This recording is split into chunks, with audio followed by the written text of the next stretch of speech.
Veterans deserve better than to be isolated, stigmatized, and closed out of services. This should be a concern for all of us.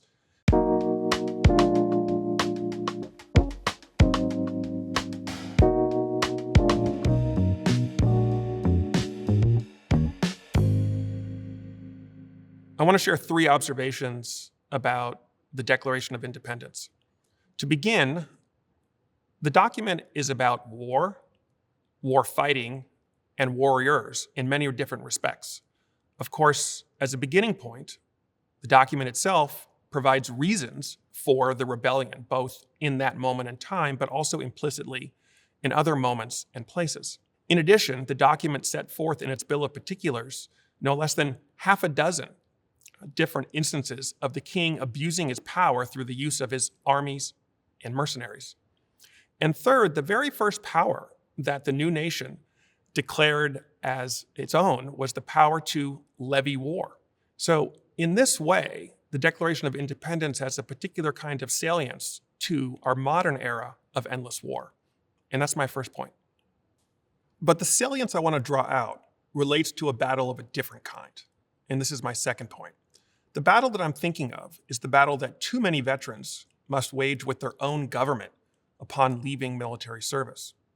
Now, to be clear, veterans on average do much better than civilians in terms of income, stability, ownership of property, and the like.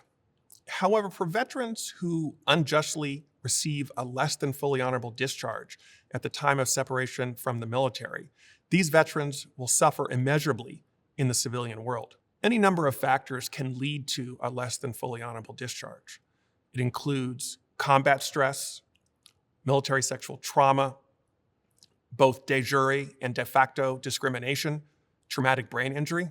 And then in the civilian world, the veterans who receive such unjust discharges have higher rates of being unhoused, higher rates of substance abuse, higher rates of mental health challenges, and higher rates of suicidality. This should be a concern for all of us. Veterans deserve better than to be isolated, stigmatized, and closed out of services. In theory, an avenue exists to obtain redress.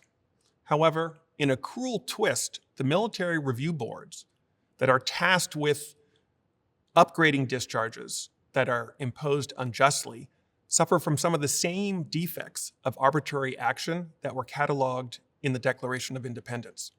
For at alarming rates, the military review boards deny relief, often using boilerplate language and with little, if any, evidence that the facts and law relevant to the case figured in the outcome. Third, history also teaches us that veterans have been often essential voices for democracy at home.